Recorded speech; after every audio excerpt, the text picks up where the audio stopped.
Abe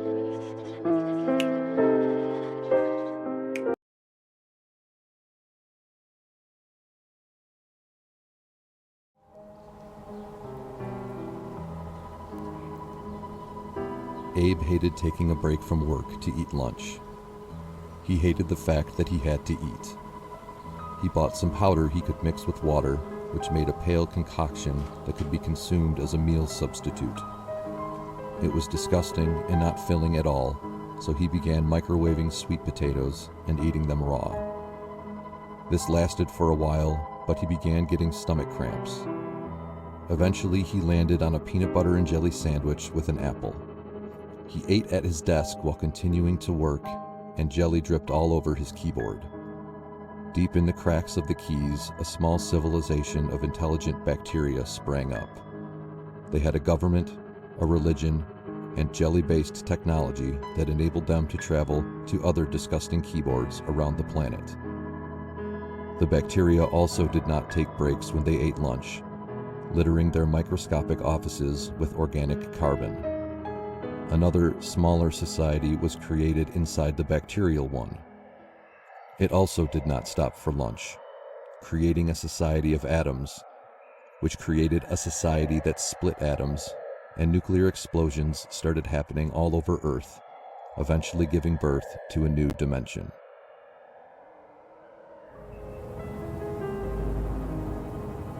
Billy's parents were unemployed, and the family began to starve.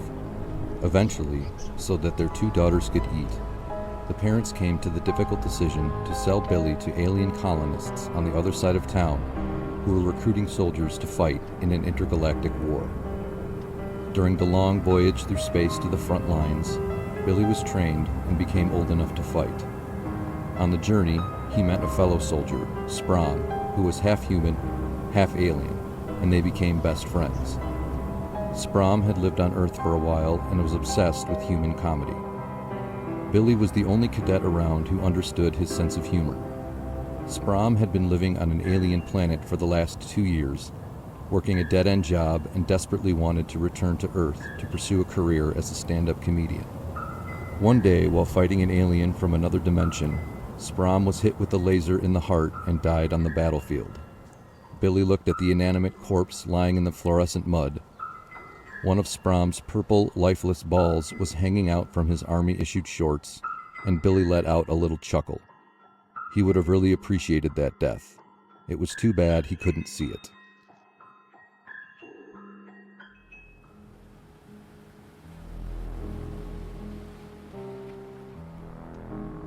For millions of years, there was no one in the city. It sat by the water, empty, just an inert piece of terrain, where plants and animals grew up and died a million times.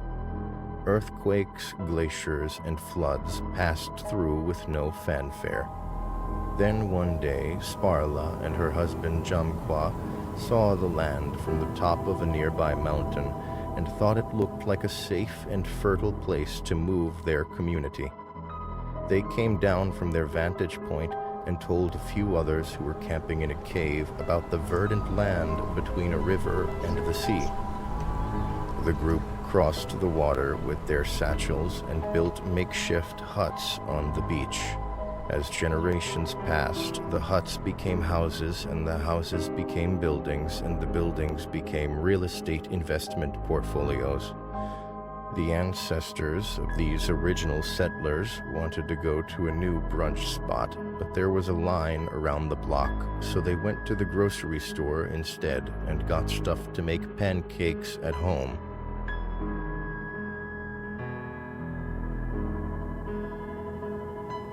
Marlene and Joe opened a project space in the backyard of their 2-story apartment building. Their friends could mingle and drink while watching stand-up comedians, performance artists, and musicians.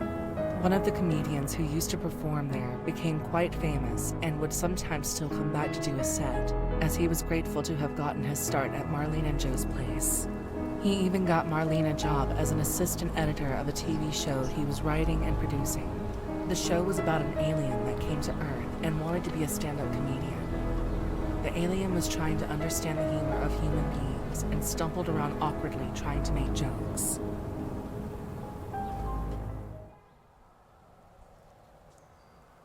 Moving bodies and goods around the city in a quick and efficient manner is one of the hardest to solve problems facing many urban planners.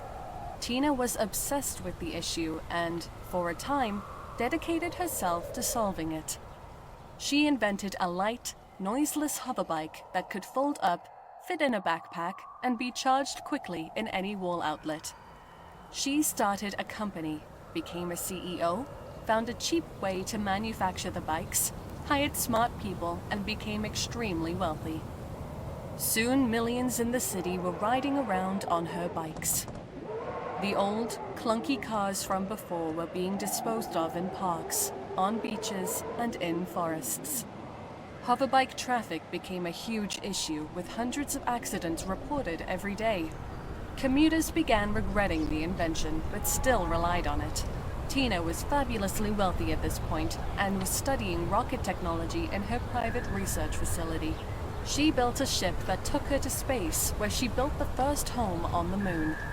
Every night, while sipping a bourbon, she looked out the window of her lunar abode and stared at the Earth, laughing at all the idiots stuck in traffic on their hoverbikes.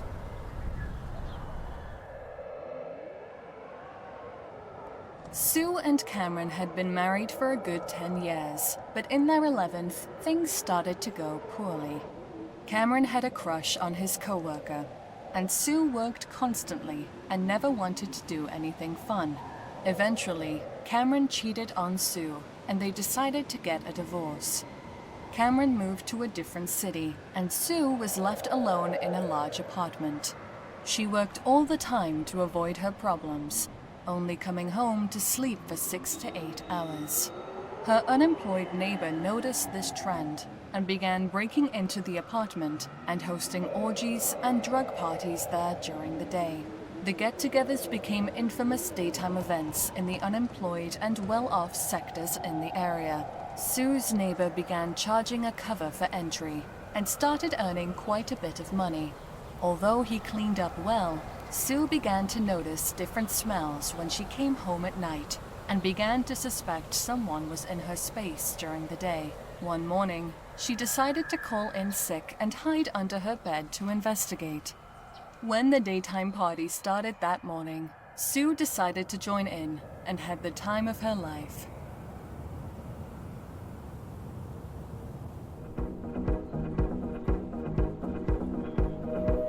Flip couldn't find any fulfilling work after college, and she finally had to settle on a job at a quality assurance company, where she had to check that all garbage bags really held the amount of gallons as advertised on the packaging. All day she would take different sized bags, hold them up to the sink as they filled with water, and then empty the water into a measuring receptacle. The bags always had the amount they said they did, and there were always more bags from more companies.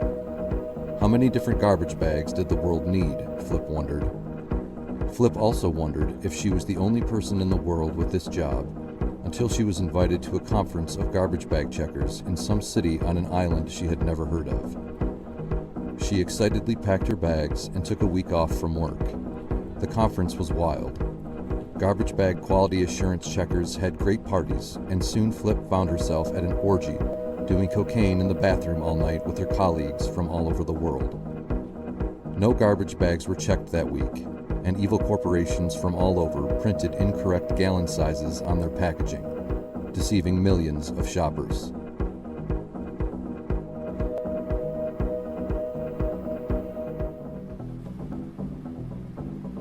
Tammy was a capitalist, and she bought up all the hand soap coming into the city. Half of it she dumped into her pool because she wanted to swim around in a hygienic lake of ooze. But the other half she sold at a huge markup, as no one had any choice but to buy the soap from her. She made a lot of money and used it to purchase a giant water park, replacing the chlorinated water with lavender and coconut-scented liquid soap.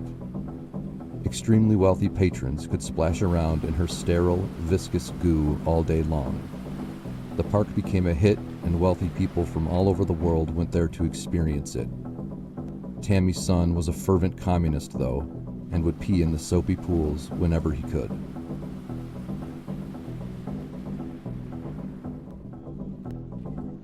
Holly couldn't stop clearing her throat. It always felt like there was something in there, and she had to grunt a little to get it out. Every 5 minutes or so, she made a noise or coughed a bit. Her and her boyfriend worked from home, and he was becoming increasingly annoyed by the distracting sounds, but tried to be nice about it, occasionally and passively suggesting a visit to a medical professional. After a few calls to the insurance company, a month's wait, and 8 hours in the doctor's office, Holly finally saw a nurse about her issue. She opened her mouth for the nurse, and he shined a flashlight down her throat. He saw a small head open its eyes and look up at him in a daze. He grabbed the head with some long tweezers and pulled out a gelatinous, worm-like creature with an almost cartoon-like face and phosphorescent skin. He put it in a jar for Holly, and she took it home as a pet. She named it Gabby and fed it vegan yogurt and apples. Even with Gabby out of her throat, she still made the grunting noises all day, and her boyfriend broke up with her.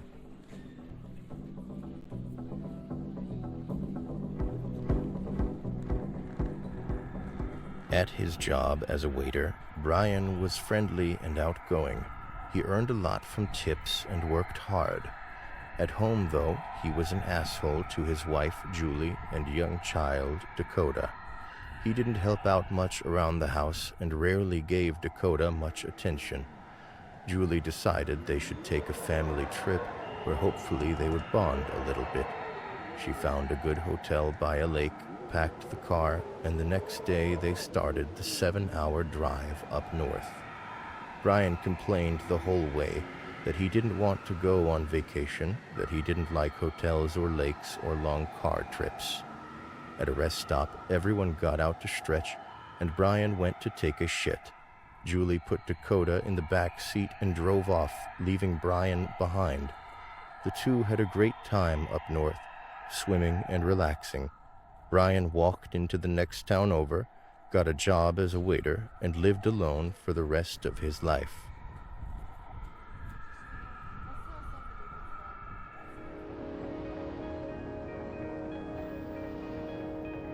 Vito was new in town and still trying to learn the language and understand how to conduct himself in places of business and culture.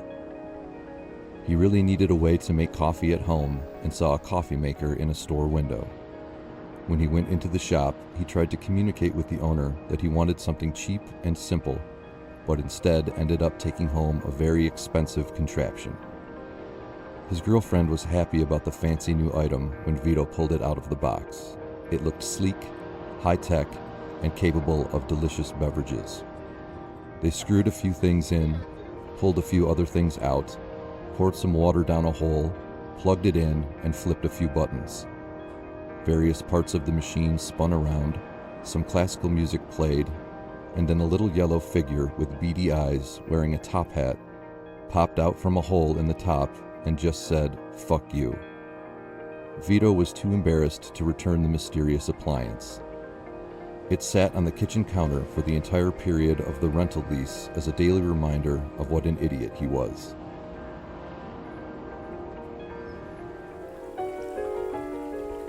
Thomas and Richard brought their 2-year-old son to the beach one Saturday. It was a hot summer day, and they packed their car with as much as they could carry and set out for the coast. Thomas was driving and didn't notice a rat in the middle of the road. When they hit it, the car bounced a little, and their son's juice bottle opened and splashed all over the car. The two fathers began to fight about who forgot to screw the cap on tight enough, and their son began to cry. Meanwhile, the rat's brains and guts were opened up on the hot concrete, exposed to the summer sun. One of the rat's last thoughts inside its pulpy gray matter was that the city was getting much too crowded, and why did every asshole have to own a car? Couldn't people start taking public transportation again? Jan immigrated to the city a few months ago and was trying to get resident status so she could work and pay rent. She didn't speak the language very well, and all the documentation was very confusing, making it difficult to be totally sure if anything she was doing was the right thing to do. She made an appointment on the internet with an immigration official and went to the offices at the designated time and date. When she arrived at the bleak and beige government building, a security guard directed her to a staircase. She walked up the stairs and then down a hallway, went up an elevator a few flights, and then down another, longer hallway, through a door and up some stairs. Then she went down some other stairs and through another hallway. Finally, she found the office. The room was windowless, but had bright fluorescent lighting and a poster on the wall of a cartoon cat that said, she thought, something about Mondays. She passed her paperwork through a slot in a window to an overweight man eating a sandwich. Without even looking at it, he started eating Jan's paperwork, sheet by sheet. When he was done, he mumbled something she didn't understand and just stared at her. Jan stared back, confused but confident she could get through this.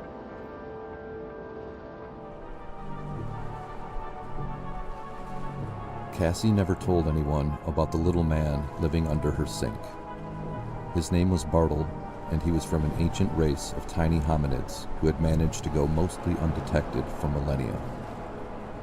Bartle usually came out when Cassie was watching TV shows. He liked sci-fi, and Cassie would turn on closed captioning for him because his English wasn't that great and he often misheard words. Every Sunday, Bartle would go through the pipes to another apartment building and visit his grandma. Cassie was finally left totally alone, and she could watch pornography and listen to loud music. One day, Bartle came back early because his grandma was sick, and he caught Cassie dancing to a cheesy old song. He made fun of her terrible dance moves for years. Part of her wished Bartle would move out and go live in the forest with the rest of the tiny hominids, but sometimes she felt lonely and took comfort knowing that there was someone paying attention to her comings and goings.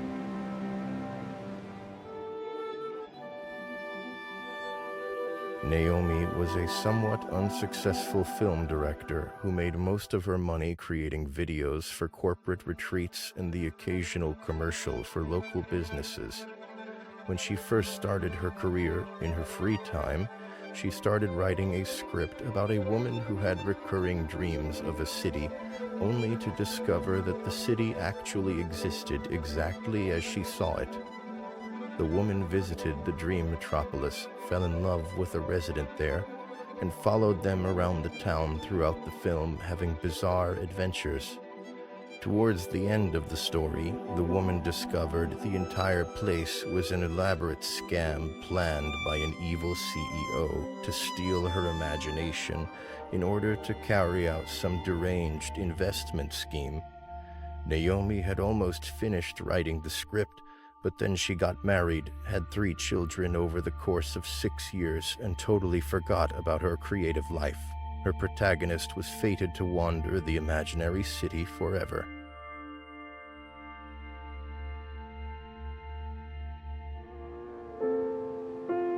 Everyone went to an island resort to celebrate Simone's birthday, but Noel stayed behind due to mental health issues. Work had been really stressful, and his recent marriage had no spark to it. He was about to turn 30 and hadn't achieved any of the things he thought he would do in life. While all of his friends were partying for the weekend, Noel opened a sewer lid near his apartment and started climbing down into the wet darkness. He had no fixed idea of where to go or what to look for. It was smelly and wet and claustrophobic. He heard rats moving around in the shadows. He kept walking, using his phone as a flashlight. He saw an arrow spray painted onto the wall and decided to follow it. The sewer became drier and the bricks turned into wooden planks and dirt. Suddenly, there was a fork in the tunnel. Noel went to the left and around the bend, ran into 2 women who had been partying on an island, went down into a cellar, and got lost.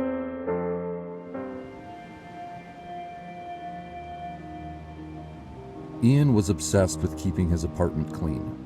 He spent around 2 hours every day tidying, mopping, organizing, and dusting. He fell in love with a man, Adam, who was a slob and left his clothes laying around, only vacuumed once a month, and stood up when he peed. Despite their differences, they got along well and moved in together. Ian tried to tolerate Adam's messes, and Adam tried to be a little neater. They had open communication, used "I feel" statements instead of yelling, and even did couples therapy for a while. They had a daughter, Macy, who inherited both of their neuroses and was a very confused child. When she grew up, she became a successful 2-term mayor of their city. She was able to get through to both sides of the political spectrum. Her most famous initiative was the banning of street parking. The city started to look much less hostile and polluted. Public transportation improved, and there were no more car deaths. Macy was assassinated by a fringe group of concerned citizens who considered parking spaces to be a human right. Ian and Adam gave an impassioned speech at her funeral, a call to reason and peace and working together.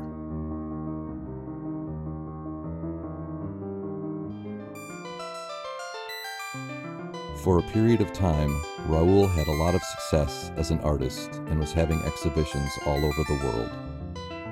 His studio practice was growing, but he wasn't making quite enough money to pay off the mortgage he just took out on a second home.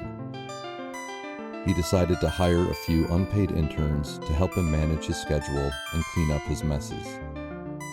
Soon he was getting free labor, doing 2 or 3 shows at once, and money was flowing in.